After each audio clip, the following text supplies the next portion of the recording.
Example 3, find the average value of y is equal to the natural log of x on the closed interval from 1 to e. All right, do you remember how to find the average value of a function?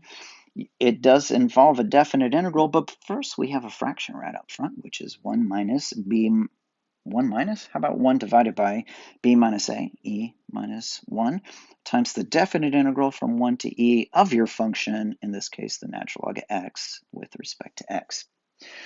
All right, some complications here. First of all, have we talked about an antiderivative rule for the natural log of x? No, we haven't. We've seen the natural log of x inside of an integral before, but it was for u substitution. All right, well, this is a lesson on integration by parts. So it seems obvious that we're supposed to be able to do this by integration by parts. But integration by parts, we've said from the very beginning, it's all about supposed to be a product inside here. Do you see a product? It looks like it's just natural log x. So the product is going to come from, let's say that this one is 1 times dx, right? So our two functions that are being multiplied are the natural log of x and 1.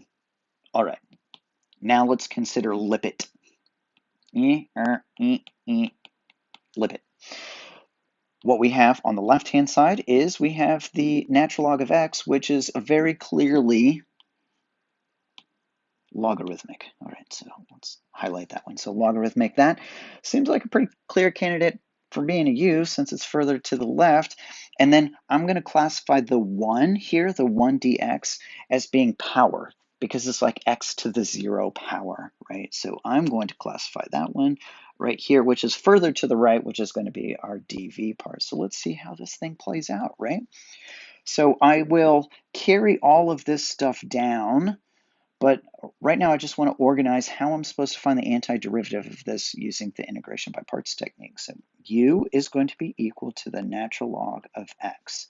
Now I need to take its derivative, and it becomes way simpler, 1 over x, right?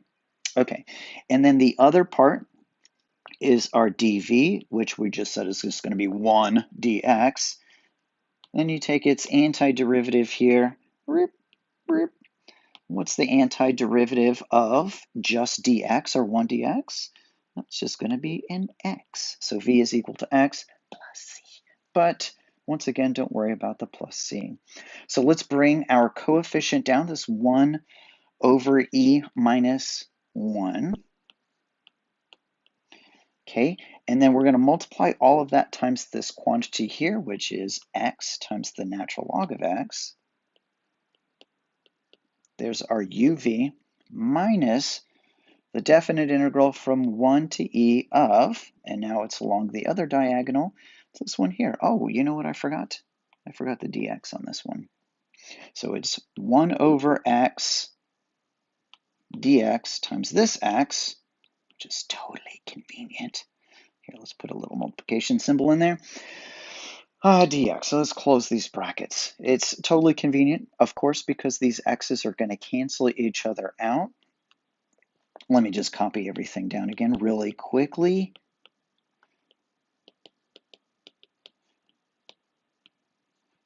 Dx, there you go. Now, let me say this or state this for, point this thing out because it's very important.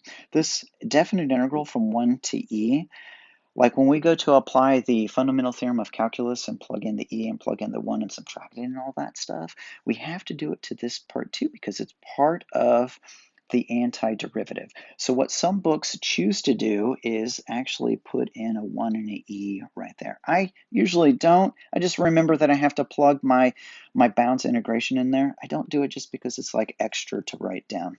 Okay, so now let's continue with the antiderivative here. I got 1 over e minus 1 x, natural log of x minus, and the antiderivative of just dx is an x. And we're going to evaluate that from 1 to e. All right, so let me pause for just a second and let's just take a look at this antiderivative. Let's take the derivative of that thing just to make sure that we did it correctly. All right, so I have, let's say, the equation y is equal to x natural log of x minus x. Let's take its derivative. You'll have to use the product rule on this first part.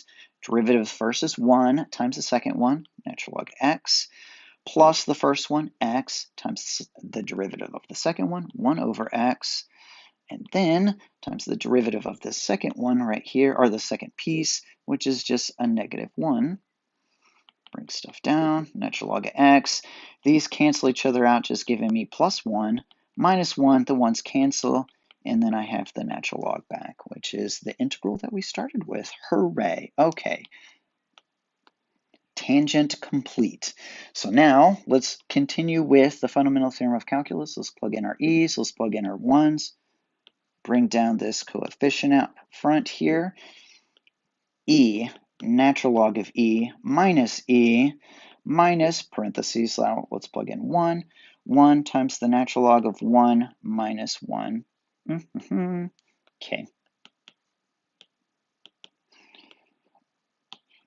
E times the natural log of e. The natural log of e is just 1, because it's like e raised to the first power is equal to e. So this is just 1 times e minus e. Oh, that's nice. These two things are going to cancel out. Minus, and then inside the parentheses here, the natural log of 1 is 0. Minus 1. All right, cancellation crayon time. Cancel, cancel. Distribute your negative sign. The 0's gone. Distribute this negative sign to the -1, and we just have +1. Are you kidding me? After all that work, the whole entire definite integral was just equal to the number 1, right? So I have 1 over e minus 1 times 1, or, otherwise known as 1 over e minus 1. There's the average value of the natural logarithm from 1 to e.